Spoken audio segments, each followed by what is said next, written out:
during the coronavirus pandemic can lead to something so legendary.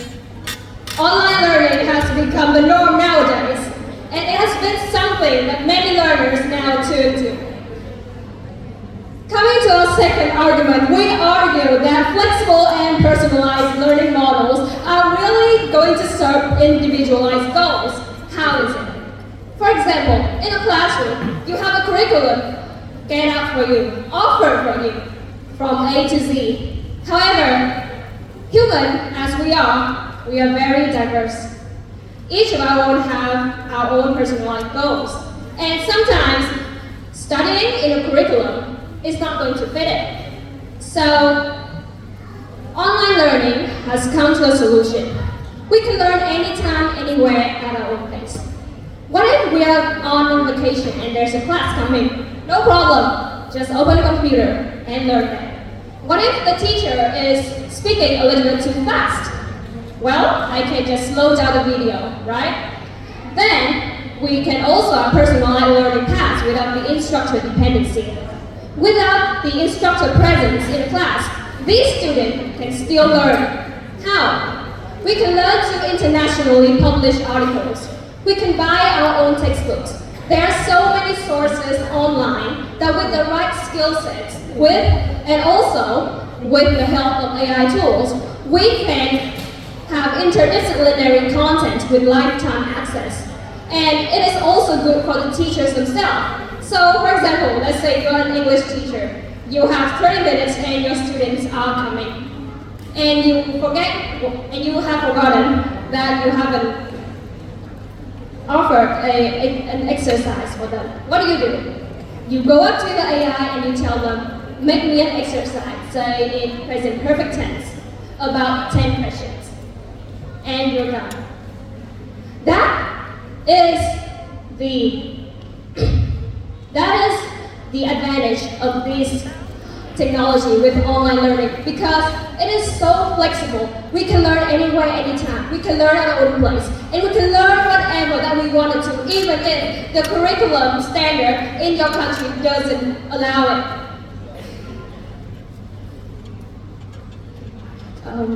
To our next argument, we argue that learning in the sharing economy is promoting self-directed learning and enhancing personal competence. Let's say you are a student in a rural area. In these mountainous areas, your villagers and your fellow peers doesn't really want to study.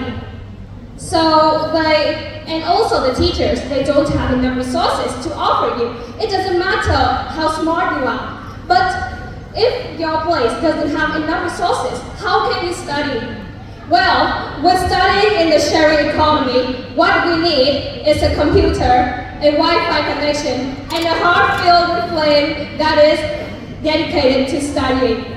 We are self-driven and lifelong learning promoters, because it doesn't matter our age, our gender, our religion. We can study anywhere, anytime. And we also offer short-term certificate courses, and with popular platforms like Coursera, Udemy, edX, LinkedIn, and LearningGo, we can say that with all of these resources online, we are currently allowing people to have their opportunity at lifetime learning.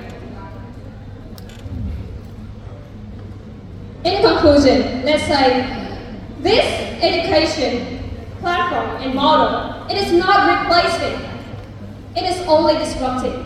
But it is not disrupting in a bad way. We are allowing it in a good way. We are allowing people from rural areas, from people who are in the marginalized groups, to have the opportunity to education.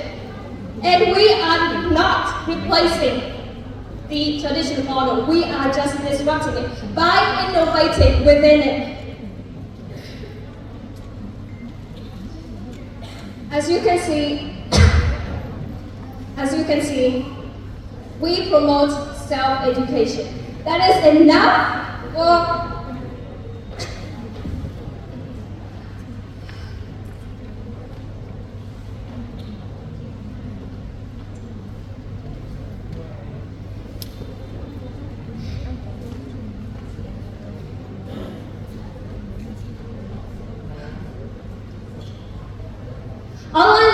is reshaping education with flexibility, accessibility, and personalization. We support lifelong learning and promote our personal growth, enabling global borderless learning aligned with the digital age.